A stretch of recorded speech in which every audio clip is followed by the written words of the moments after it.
যে মানুষটা আপনাকে মন থেকে ভালোবাসবে সে মানুষটা আপনাকে সব অবস্থাতেই ভালোবাসবে।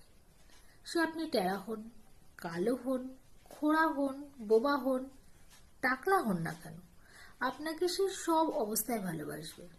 কারণ সে আপনার রূপ গুণ কোনোটাই দেখবে না, শুধু আপনাকে দেখবে। শুধু তার পরিবর্তে সে আপনার কাছ থেকে একটু ভালোবাসা চাইবে। প্রয়োজনে আপনি তার দিক থেকে তাকে কোনো রকম এফোর্ট দেবেন না, তবুও সে আপনাকেই ভালোবাসবে।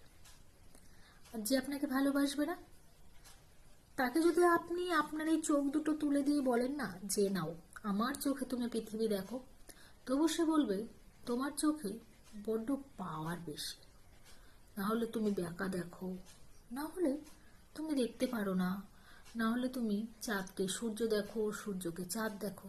আসলে কি বলেন তো, যাকে ভালো লাগে না, যাকে ভালোবাসা যায় না, তাকে কোনো কিছুর বিনিময়ে ভালোবাসা যায় না। তাই সেই জায়গায় নিজের এনার্জি নষ্ট করতে যাবেন না। প্রয়োজনে সেই এনার্জিটা, সেই ভালোবাসাটা, সেই এফোর্টটা নিজের প্রতি দিন। তাতে কি হবে, নিজে ভালো থাকবেন।